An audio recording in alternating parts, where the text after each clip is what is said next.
I think when a family member comes into the space and they've been told that the end is near, they don't necessarily know what to do. They've had a way of relating to their loved one, but now it's like they've entered this new stage. One of the early indicators of this transition that we can see is actually a change in a person's elimination pattern. A person as our appetite changes, we tend to eat and drink less, and we also will produce less urine.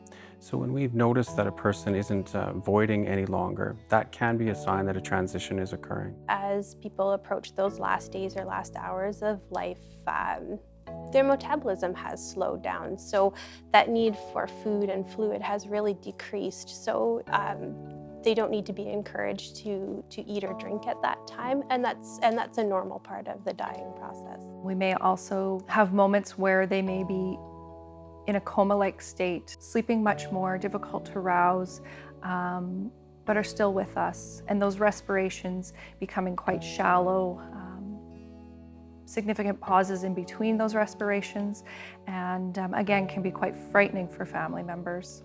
Another common symptom that we see is that a person can have a change in their skin condition. So you may see evidence of something that we call mottling, and that is a change in the skin appearance. It becomes kind of cool to touch. It can be discolored, almost purplish in appearance.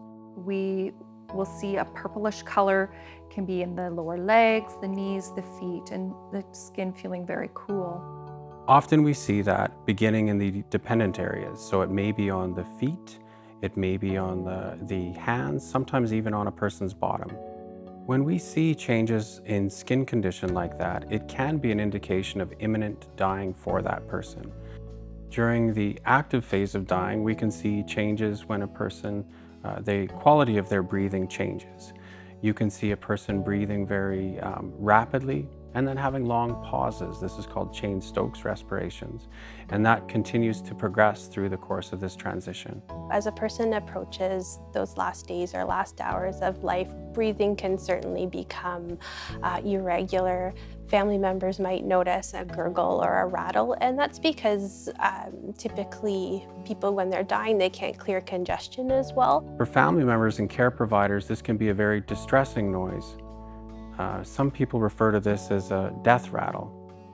That term in itself has a pretty negative and scary connotation, but that noise in itself is something that's normal and anticipated at this stage of life. If there is a rattling in the throat, we can ask healthcare staff a few different things. One of them can be repositioning a resident on their side to alleviate some of that sound or symptoms. There's also medications that can be given to help with that as well. It's important to reassure family members that this can be a normal transition and offer support that those types of signs aren't necessarily a cause for distress. My top piece of advice for family members during end-of-life care and palliation is to spend that time together, those last moments that they will never have again, and to ask lots of questions, because healthcare providers are there to assist and bring people through to their end of days.